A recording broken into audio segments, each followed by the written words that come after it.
세상에 있는 모든 사람들은 두려움을 가지고 이 땅을 살고 있습니다. 물론 의학적으로는 그 과도하고 부적절한 어떤 두려움, 이거를 얘기하고 있지만 또 실제 삶에서 얻어지는 일상적인 두려움은 의학적인 두려움과는 달리 우리의 삶에 항상 자리하고 있는 것을 발견하게 됩니다. 어쩌면 사람이 태어나서 자라가는 시간만큼 어쩌면 그 두려움이 내게 익혀지고 체득되어지고 또 어떤 때는 그 무엇인가에 의해서 두려움을 버리고 두려움이 내게서는 있어서 안 되겠구나 결단하고 그래서 잊혀진 것 같은 그런 현상을 갖다가도 다시 어떤 기회가 되면 어떤 상황이 되면 어떤 사건이 일어나면 내게 그 같은 두려움이 다시 재생되어지고 강박적으로 들어오는 일들이 자꾸 생겨지는 그런 현상들을 우리는 뿌리칠 수가 없는 것을 볼 수 있습니다. 그래서 우리는 우리 안에 깊숙이 두려움이 자리 잡고 해도 잘못이 아닐 것입니다. 믿음을 가진 성도들도 마찬가지 예외가 아닙니다. 믿음 가지고 있다 얘기하지만 믿음으로 확인하고 기도할 때도 있지만 금방 믿음으로 기도했던 것들이 뒤돌아서면 다시 또 큰 두려움으로 다가오는 일들이 우리에게 있다는 말입니다. 쉽게 답을 낼 수 없는 일들일 때는 더 많이 그런 두려움이 찾아오고 신속하게 해결할 수 없을 것 같은 일들이 있게 될 이때에는 더 많은 두려움들이 우리에게 엄습해 옵니다. 아무리 애써도 변하지 않을 것들, 그것들이 있지 않습니까? 우리가 어찌할 수 없는, 답이 없는, 정말 답을 모르는, 전혀 답을 예측할 수 없는 그런 상황들이 닥쳐오게 될 때 우리는 거기에서 큰 두려움 가운데 침잠하게 되는, 어려움에 빠지게 되는 일들이 종종 있다는 말입니다. 이러한 때 그리스도인들은 어떤 능력을 가져야 된다고 여러분 생각하십니까? 두려움은 거의 필수적으로 다가오는데 과연 그리스도인된 나는 어떤 능력이 필요한 것일까? 여러분, 무엇이 내게 필요하다고 생각하십니까? 저는 하나님과의 관계가 가장 중요하다고 생각합니다. 하나님과의 관계가 내게 확신되어져 있으면, 하나님과의 관계가 항상 새겨져 있으면, 하나님과의 관계가 내게 항상 열려 있으면, 하나님과의 관계가 항상 내게 소통되어 있으면 하나님과의 관계를 통해서 내게 닥쳐오는 모든 두려움들을 재해석할 수 있는, 다르게 해석할 수 있는 능력들이 생겨날 수 있기 때문에 하나님과의 관계가 가장 중요한 능력이라고 생각한다는 말입니다. 하나님과의 관계가 깨졌을 때에는 우리가 영적으로 불안함을 느낍니다. 뿐만 아니라 그것 때문에, 하나님과의 관계가 깨짐 때문에 사람들과의 관계도 소원해지고 괜히 불평이 생기게 되고 괜히 분노가 치밀어 오는 일들도 생기게 되고 어떤 때는 그냥 고독감과 소외감들이 내게 닥쳐와서 저 사람이 나를 지금 무시하고 있는 것 아닌가? 저 사람이 나를 참 우습게 보는 것이구나, 이렇게 여기는 것들도 그리스도인들에게서는 하나님과의 관계가 잘 소통되지 아니할 때 나오는 증상이라고 할 수가 있다는 말입니다. 오늘의 말씀에는 사람들이 겪을 수 있는 다양한 두려움의 이야기들을 본문에서 하고 있는 것을 볼 수가 있습니다. 이 두려움의 이야기들을 다시 한번 살펴보시면서 그 두려움의 문제를 내 삶에 적용해 볼 수 있기를 바랍니다. 그리고 그 두려움 속에서 진짜 그리스도인 된 내가, 하나님의 사람 된 내가 어떻게 살 수 있을 것인가 하는 것들을 고민해 보시면서 믿음으로 결단하고 주님을 붙들 수 있는, 믿음으로 두려움을 뿌리칠 수 있는 우리 모두가 될 수 있기를 주님의 이름으로 축복합니다.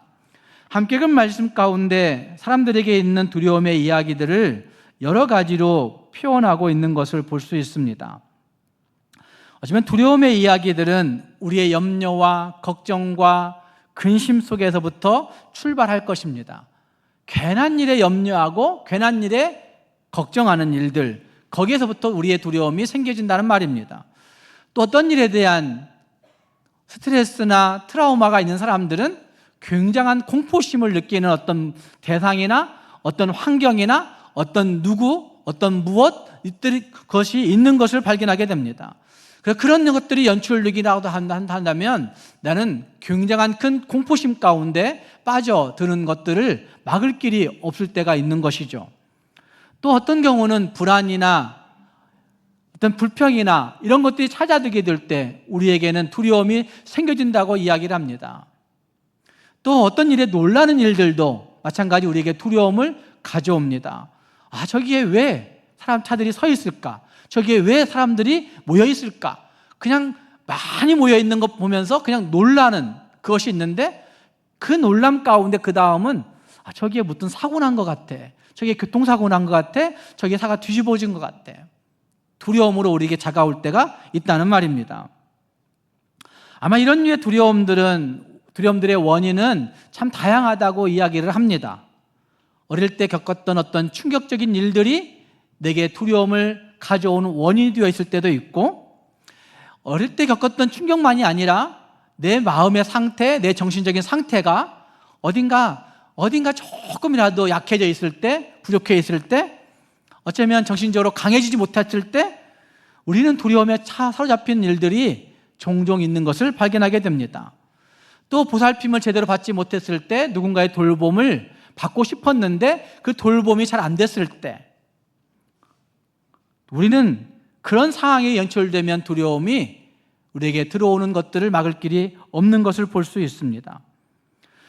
학대와 무시를 받았을 때 내가 가지고 있는 열등감으로 말미암아 큰 두려움들을 만들어내기도 하고, 그것들을 강화시키기도 하고, 그것들을 발전시켜 나가는 일들이 종종 있는 것을 발견할 수 있습니다. 건강을 잃을 때 오기도 하고, 경제적으로 어려워졌을 때 오기도 하고, 우리는 참 두려움의 일들을 막을 길이 없는 연약한 인생들임에 틀림이 없습니다. 우리가 종종 그렇게 말하지 않습니까? 가지 많은 나무에 바람이 잘 날이 없다고 이렇게 하는 속담이 있어요. 그러니까 가지 많은 나무에 바람 잘 날 없다. 이건 왜, 어떤 때 얘기를 우리가 종종 하죠? 자식들 때문에 그런 얘기를 종종 한단 말이에요. 그래, 자식이 많은 사람은 많은 만큼 걱정이 많더라, 이런 얘기를 합니다. 근데 저는 그 말을 참 곰곰이 생각해 보니까, 가지 많은 나무에 바람 잘 날이 없는 것이 아니라 인생이 살면 살아갈수록 바람 잘 날이 없는 것 같아요.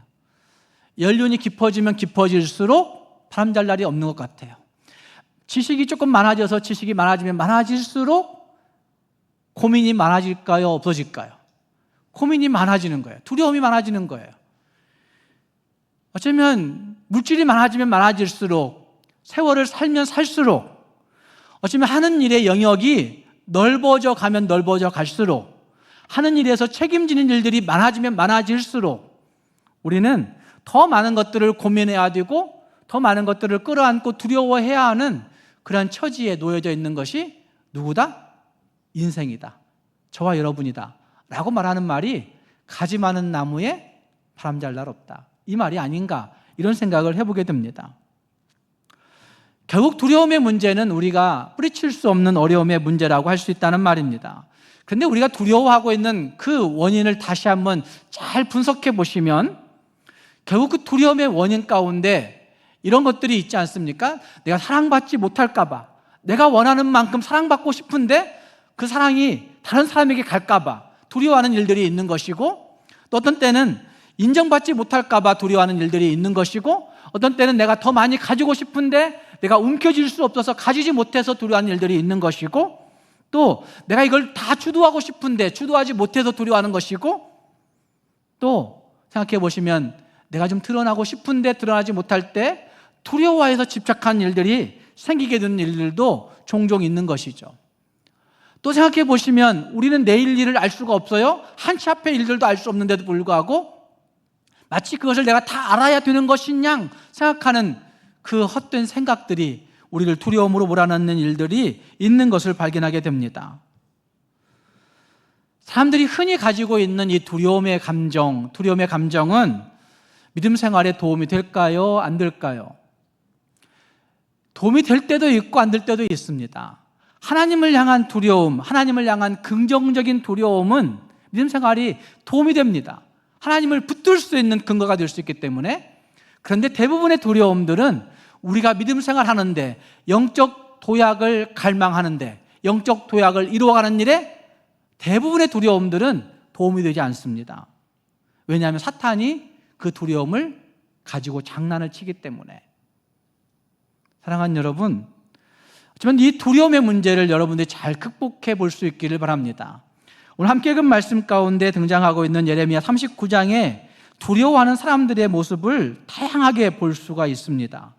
함께 읽은 말씀 이 15절부터 18절 말씀에서는 감옥들에 갇혀있는 예레미야의 이야기를 기록하고 있고, 또 예레미야가 풀려나고 있는 장면들도 거기 나타나고 있어요. 그런데 그 예레미야가 에벤멜렉이라고 하는 그 이방인 내시, 시드기야 왕의 궁중 내시로 활동했던 에벤멜렉, 이 사람을 위로하고 있는 말씀이 등장하고 있는데, 에벤멜렉이라고 하는 이방인이 이방 땅에 와서 살아간다는 것 자체가 두려움 그 자체였을 거예요.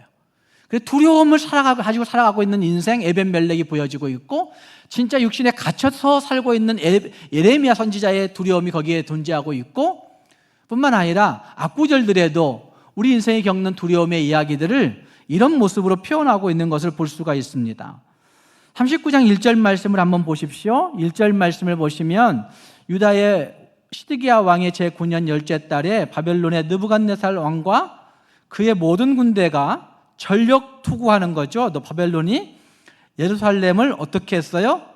에워싸고 그리고 치더니, 에워싸이는 것이 두려움이죠. 침을 당하는 것이 두려움이죠. 2절 말씀을 보십시오. 2절 말씀에 보시면 시드기야의 제11년 넷째 달 9째 날에 성이 함락되니, 예루살렘이 함락됨에, 성이 함락된 것이 두려움이죠. 내 영역이 다 침략을 당해서 무너져 버린 거예요. 두려움이죠. 그리고 3절 말씀에 보시면 바벨론의 왕의 모든 고관이 나타나 중문에 앉으니 곧 네르갈 사레셀과 삼갈레부와 내시장 살스기민이, 네르갈 사레셀은 궁중장관이며 바벨론 왕의 나머지 고관들도 있더라. 권력자들이 앞에 딱 진을 치고 있는 모습도 두려움이죠. 4절 말씀에 보시면 그 두려움 때문에 유다의 시드기야 왕과 모든 군사가 그들을 보고, 권력자들을 보고 어떻게 했어요? 도망하는 게 두려움이죠. 두려움 때문에 도망하는 거예요. 그러니까 39장 1절 말씀부터 4절 말씀까지 보시면 에워싸임의 문제, 취임 당하는 문제, 그리고 죽임 당하는 문제, 감옥들에 갇히는 문제, 도망하는 문제, 이런 것들이 표현되어져서 결국 이것이 인간들이 겪을 수 있는 다양한 두려움의 이야기들을 이야기하고 있는 것을 볼 수가 있습니다. 다양한 두려움의 이야기들은 지금 예레미야서 39장에만 존재하는 것이 아니라 오늘 우리에게도 여전히 존재하고 있는 두려움들이죠. 에워싸임의 문제, 침당하는 문제. 어쩌면 젊은이들이 직장 가지고 사회생활 시작해 보면 여기서 치이고 저기서 치이고 침당하는 문제가 항상 존재하죠. 그래서 도망치고 싶어서 자기 혼자 굴파고 들어가다가 결국은 도망치는 일들이 벌어지게 되고, 그러다 보면 함락당한 일도 생기게 되고, 이런 일들이 우리에게 얼마든지 있다는 사실을 보여내고 있다는 말입니다. 한 번 더 보시기 바랍니다. 예루살렘 성이 바벨론에게 포위된 지 한 18개월 정도의 시간이 지났을 것으로 보여집니다. 그래, 포위당하면 얼마나 힘들겠어요?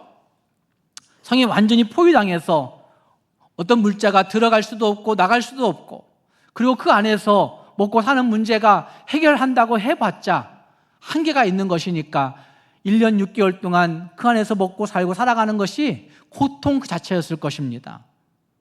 그때 형편을 노래하고 있는 예레미야가 4장 9절 말씀과 10절 말씀을 보시면 예레미야가 그때 형편을 이렇게 노래하고 있는 모습이 거기에 등장합니다.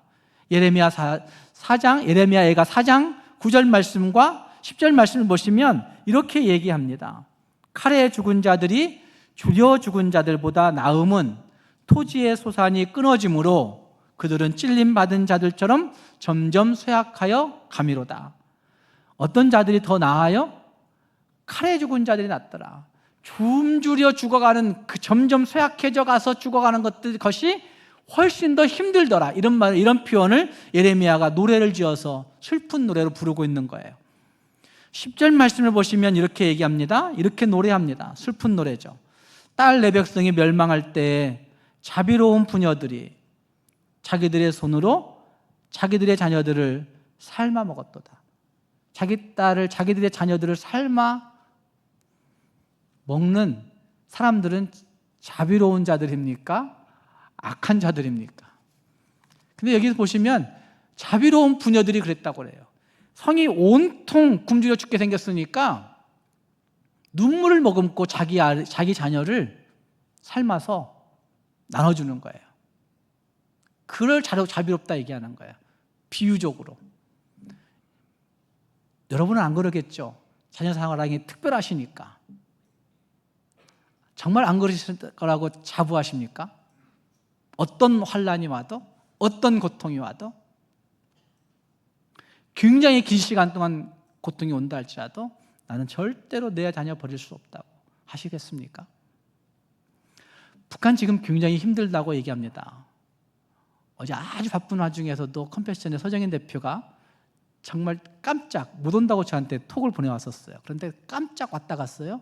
근데 서정인 대표하고 만날 일들이 계속 3월달에 좀 있어요. 근데 그 일 중에 북한 사역에 관한 것이 있어요. 그런데 그 북한 사역 다시 얘기하는 이유가 북한이 굉장히 힘들어요. 지금 굉장히 힘들어요. 굉장히 힘들어요. 핵을 보유했다 하는 것 때문에 그 백성들은 너무나 힘든 거예요. 근데 북한에 인육 판매되는 거 아세요?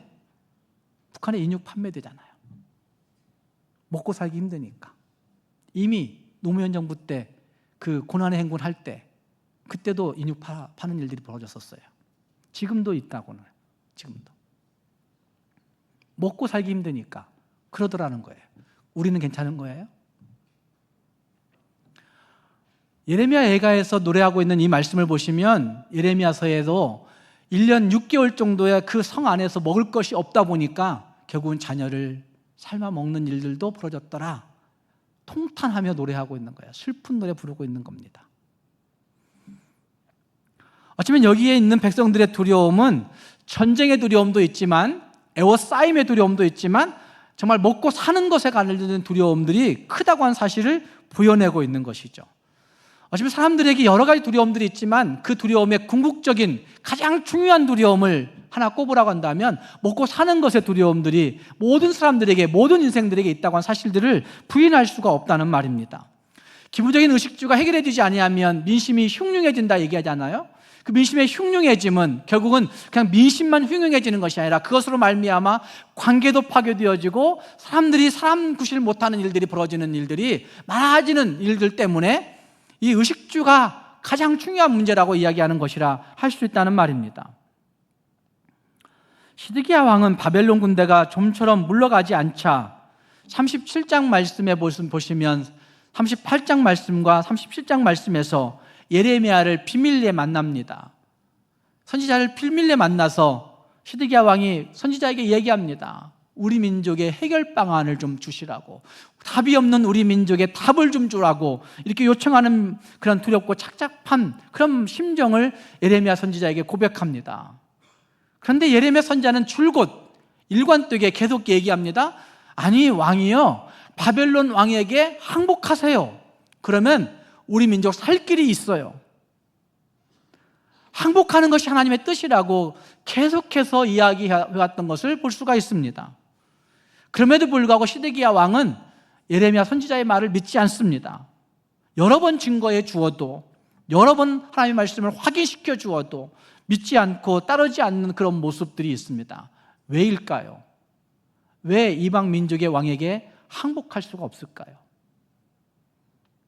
진짜 자기 백성 사랑해서일까요? 저는 그것보다는 자기 권력 유지하기 위해서이잖아요. 자기 명예가 소중해서이잖아요. 적어도 내 당대만큼은 이런 무너지는 일이 있을 수 없어. 다음 사람 때에 무너지더라도 나는 그럴 수 없어. 이러면서 시드기야 왕은 지금 절대로 할 수 없는 거예요. 경각간에 달려서 답 모르는 상황 가운데 처했음에도 불구하고 선지자가 주는 그 답으로 이기지 않는 모습이 거기에 있다는 말입니다. 좀 우리는 그렇지 않습니까? 내가 가진 그 권력이 뭐라고, 내가 가진 그 직분이 뭐라고, 내가 가진 그 명예가 뭐라고, 그거 잃을까 봐 아둥바둥하면서 하나님에 대한 경외심조차도 잃어버리는 그런 일들이 우리에게도 있잖아요. 그러다가 4절 말씀에 보시면, 함께 읽은 39장 4절 말씀에 보시면 그 시드기야 왕이 어떻게 될까요? 바벨론의 침략에 너무나 두려워서 왕이 언제 도망쳐요? 밤중에 야밤 도주하고 있는 왕, 정말 창피한 왕의 모습이 거기에 있습니다. 하지만 그 일 때문에 결국 시드기야 왕은 도망치다가 붙잡혀서 두 눈이 뽑히고 결박당하는 창피함을 당하게 되었는데, 일국의 왕이 밤중에 도망치다가 잡혔다. 이것만큼 권력은 내려놓기 힘든 것이에요. 죽어도 놓지 못하는, 죽어도 인정할 수 없는, 죽어도 그렇게 정말 당당하게 인정해 볼 수 없는 그런 모습들이 권력자들에게 있다는 말입니다. 권력을 더 사랑해서 그걸 잃을까 봐 항하는 그런 모습이 거기에 있는 것이죠.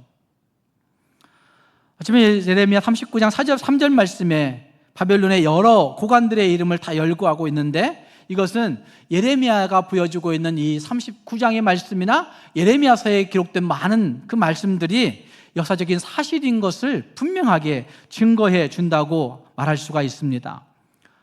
지금 왕과 고관들은, 권력자들은 자기들이 믿고 있는 그 어떤 성을, 예루살렘 성을 요새로 삼고 요새로 믿고 자존심을 세우면서 거기까지 살아왔을 것입니다. 그런데 강한 성이 함락되어 버리자 시드기야 왕은 함락되어 버린 그 성 앞에서 밤중에 도망치는 그런 모습이 거기에 있는 것입니다. 사람들은 자신이 설정한 어떤 마지막 그 믿음의 보루가 무너지면 크게 두려움을 느끼게 되고 상실감을 얻게 되고, 그 안에서 그 낙심 좌절에서 헤어나올 수 없는 일들이 벌어지고 많은 일들이 있다고 얘기합니다. 사랑하는 여러분, 여러분은 마지막 믿음의 보루가 무엇입니까? 내가 믿는 마지막 보루는 과연 무엇입니까? 여러분의 인생을 걸고 마지막으로 이것만큼은 지켜야 되겠다 생각하는 그 부분은 과연 무엇입니까? 하나님을 잘 섬기는 선지자에게도 두려움이 있었던 것을 볼 수 있습니다. 함께 읽은 말씀 15절 말씀에 예레미야가 감옥들에 갇혔을 때에 여호와의 말씀이 그에게 임하니라 라고 하는 그 말씀은, 갇혀있을 때 예레미야 선지자에게도 두려움은 임했다고 하는 사실을 분명하게 말씀하고 있는 거죠. 그래서 그 예레미야는 갇혀있는 동안에 하나님 앞에 열심히 기도하고 하나님을 붙들려고 애를 쓰고 있는 모습이 거기에 등장하고 있는 것이죠. 본문에 등장하고 있는, 함께 읽었던 말씀 가운데 등장하고 있는 그 선지자 예레미야의 말씀, 하나님이 보여주신 말씀은 에벤멜렉에게 주셨던 말씀이었다고 이미 말씀드렸습니다. 에벤멜렉은 38장에서 나타나고 있는 대로 그는 구스 사람, 이디오피아 사람 궁중의 내시였습니다. 그러니까 이디오피아 사람이었는데 아마 어떤 연유로 충성스럽게 잘 여겨져서 노예로 왔다가, 그리고 노예로 왔다가 어떻게 연유로 잘 인정되어 받아서 궁중까지 들어간 그런 궁중의 내시가 되어진 사람이 이 에벤멜렉이라는 사람이었을 것으로 추측합니다. 그런데 그 에벤멜렉이 왕에게 신임을 얻고 있었던 것 같습니다. 시드기야 왕에게. 에벤멜렉이 이방인이었지만 하나님을 섬기고 하나님의 말씀을 귀담아 들은 사람이었던 것도 볼 수가 있습니다. 왜냐하면 그가 예레미야 선지자를 위해서 간청해요. 왕이요, 선지자가 옳은 말 하는 것 같아요. 내가 다른 거 잘 모르겠지만 지금 예레미야 선지자가 하는 말이 가장 귀한 것 같아요. 그러니까 왕에게 선지자 예레미야를 구명해달라고, 살려달라고 요청하는 일을 이 에벤멜렉이 합니다. 어쩌면 말씀을 깨닫고 있는 에벤멜렉이었지만 지 민족이 완전히 함락되어져 버리고 자기가 섬기는 왕이 도망쳐야만 하는 상황 가운데 처하게 되었을 때 큰 두려움의 문제가 있었을 것입니다. 그래서 그는 이런 표현을 하고 있는 것이죠. 17절 말씀 보시면 하나님의 말씀이 그에게 임하죠. 예레미야에게. 그래서 말씀이 그렇게 선포되고 있습니다. 17절 말씀을 보시면 내가 그 날에 너를 구원하리니 네가 두려워하는 사람들의 손에 넘겨지지 아니하리라. 네가 그 두려워하는 사람들의 손에 넘겨지지 아니하리라. 에벤멜렉 그 사람이 두려워하고 있다는 사실을 보여내고 있는 것이죠. 우리에게는 두려워하는 사람들의 손이 있을 수 있습니다.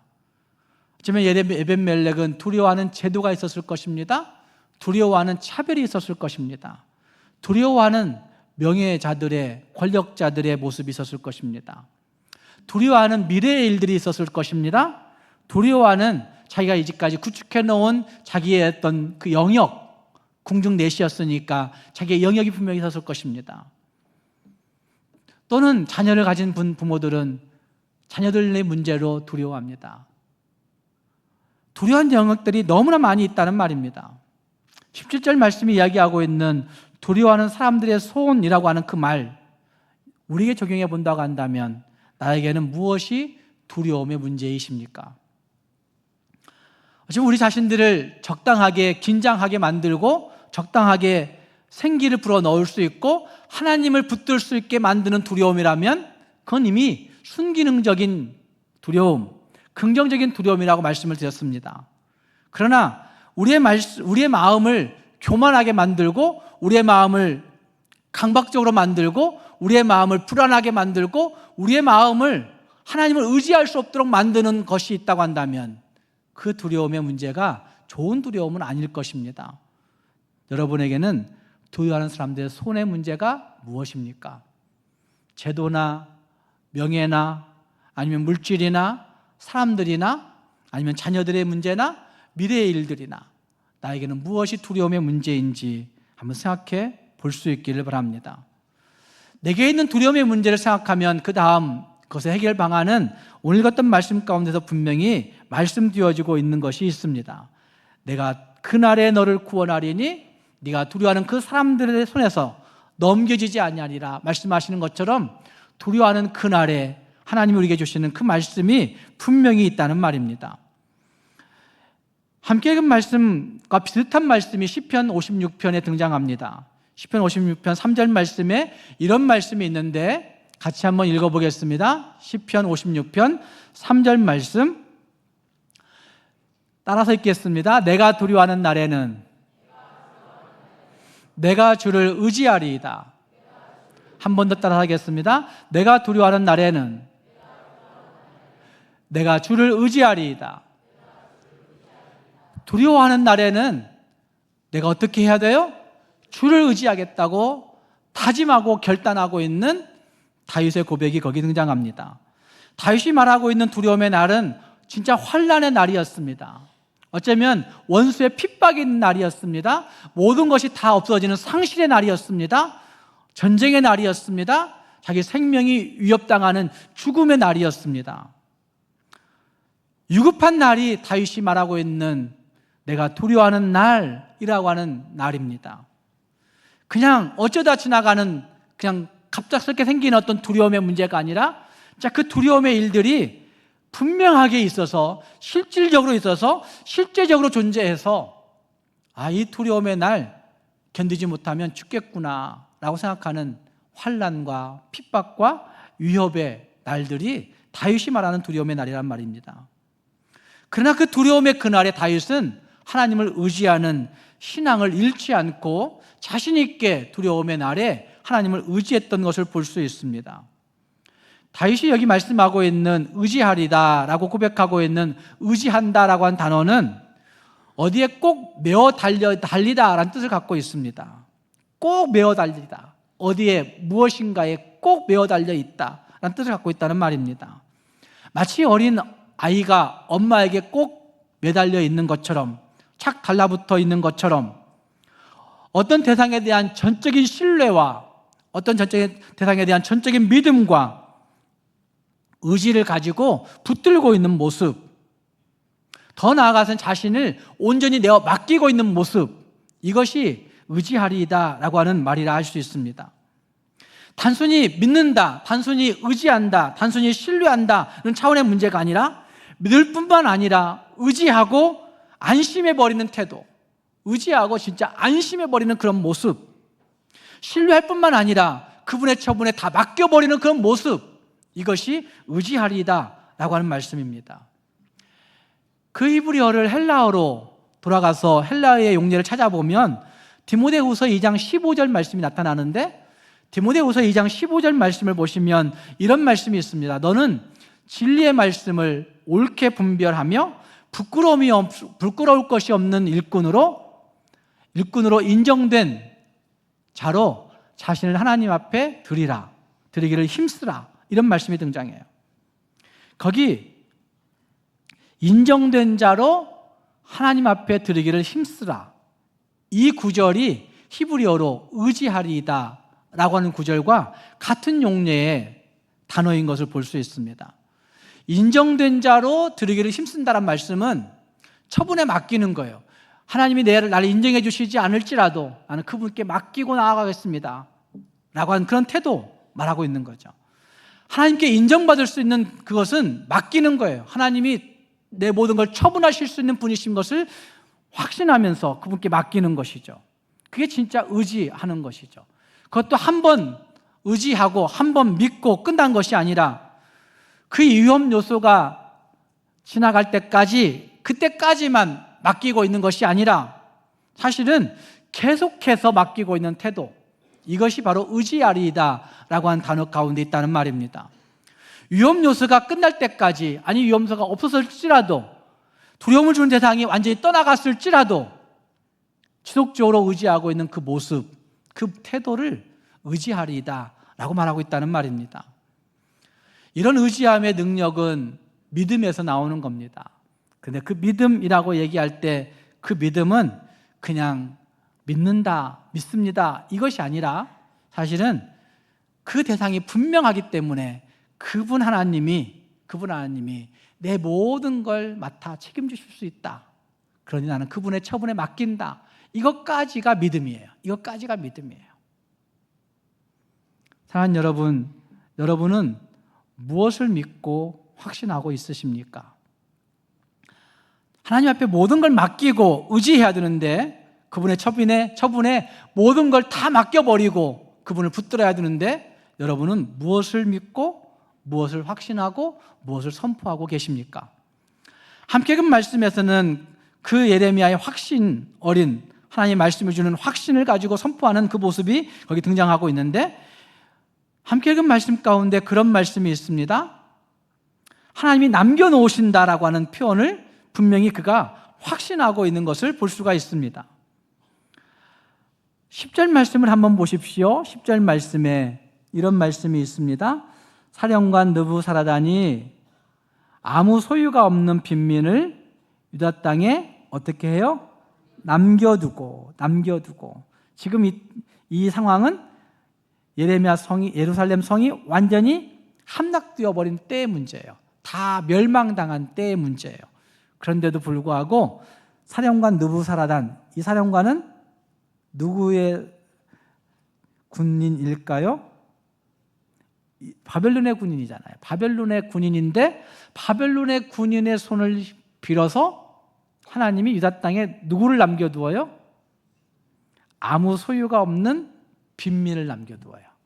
자, 아무 소유가 없는 빈민은 남겨둘 가치가 있을까요? 없을까요? 침략국의 입장에서 볼 때 아무 소유가 없는 빈민은 남겨둘 가치가 있을까요? 없을까요? 가치가 없는 거예요. 그런데 그 바벨론의 사령관 느부사라단이 남겨두어요. 아무 소유가 없는 빈민을. 빈민이라고 하는 표현은 말 그대로 가난한 백성을 가리키고 있는데, 그 히브리어 말로는 물질적 궁핍만의 문제가 아니라 사실 신분에서도 가장 낮은 계급의 이야기를 히달림이라고 하는 단어가 이야기하고 있습니다.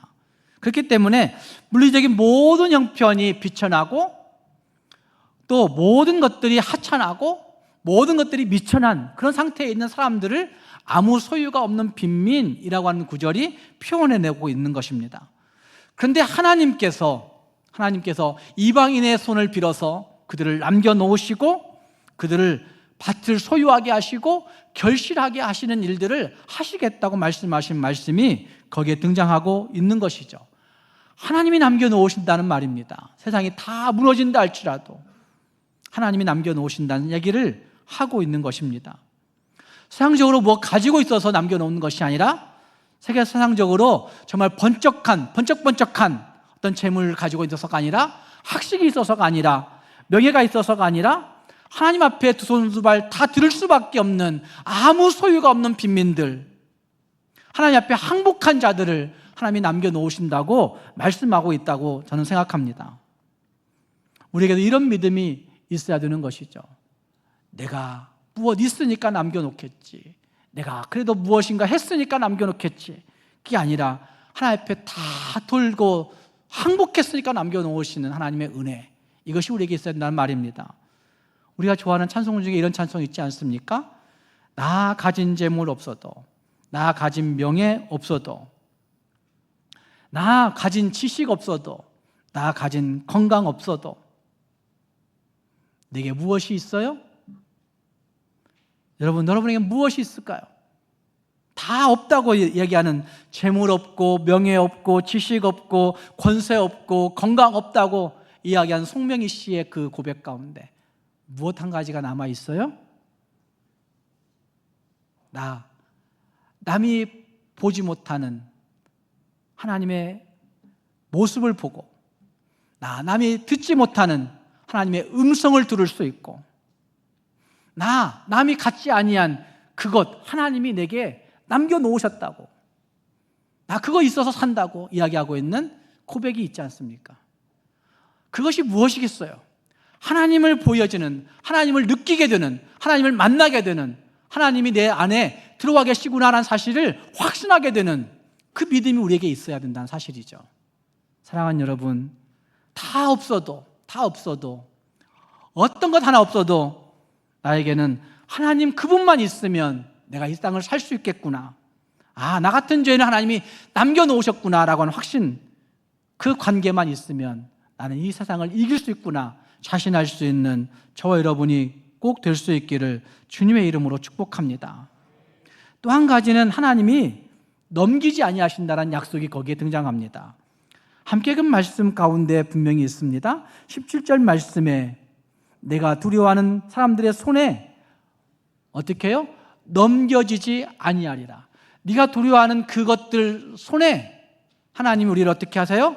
넘기지 아니하신다고요. 넘기지 아니하신다고. 여러분이 두려워하고 있는 그 무엇, 그것에 여러분과 여러분의 자녀들을 하나님이 넘기지 않겠다고 말씀하시는 약속이 있습니다. 우리는 너무나 세상의 그 흉한 소식에 귀를 기울이고 있는 것 같습니다. 그래서 많은 사람들이 그렇게 얘기해요. 요즘 상황을 답이 없는 상황이라고, 답을 모르는 상황이라고 이렇게 얘기해요. 한 번쯤은 다 들어보셨을 거예요. 답은 어디에 있을까요? 답은 어디에 있을까요? 다른 측에 있는 사람들에게 있을까요?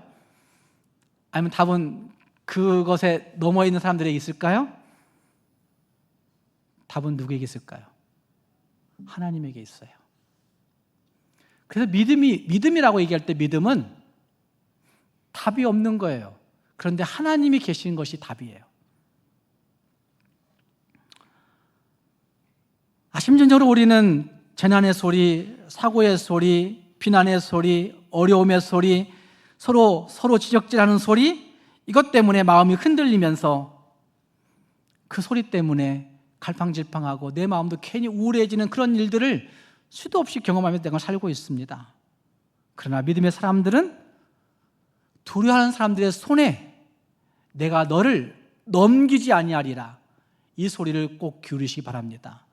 두려워하는 그 소리, 두려워하는 사람들의 그 제도, 두려워하는 사람들의 어떤 그 물질, 두려워하는 사람들의 그 권력, 두려워하는 사람들의 그 무엇에 하나님이 저와 여러분을 넘기지 아니하시리라 라고 하는 그 약속을, 그 소리에 귀를 고정시키고 들어야 된다는 말입니다. 지금 예레미야는 원수들의 손에 잡혀 있습니다. 주변의 환경으로 보면 정말 실망할 수밖에 없고, 나라가 온통 전쟁의 위협 가운데 있으니까 절망의 깊은 수렁 속에 빠져있는 그런 상태였습니다. 그러나 하나님은 그 예레미야에게, 에벤멜렉에게 내가 너를 반드시 넘기지 아니하리라 라고 말씀하시고 약속하시고, 그 다음 말씀에서는 18절 말씀에서는 뭐라고 얘기해요? 내가 반드시 너를 구원할 것인즉 이라고 말씀하고 있습니다. 네가 죽지 아니하고 네가 목숨을 얻을 것이니 이것은 네가 나를 무엇했기 때문에? 믿었기 때문에. 확신하고 의지하고 붙드는 믿음이었기 때문이라고 말씀하고 있다는 말입니다. 사랑하는 성도 여러분, 이 약속을 들은 예레미야가 에베멜렉에게 자신 있게 선포하고 있는 겁니다. 하나님이 너를 넘기지 아니하신대. 하나님이 너를 반드시 구원하신대. 하나님이 너를 죽지 않게 하신대 라고 말씀하고 있는 것처럼 저와 여러분이 이 믿음 가지고 선포할 수 있기를 바랍니다. 두려움에 처해 있는 사람들에게, 두려움에 처해 있는 자녀들에게, 두려움에 처해 있는 가족들에게 하나님이 우리 가족을 그 재앙 속에 넘기지 아니하신대. 하나님이 우리를 반드시 구원하신대. 하나님이 우리를 반드시 지키신대 라고 고백하시면서 선포할 수 있는 저와 여러분이 될 수 있기를 주님의 이름으로 축복합니다. 기도하겠습니다.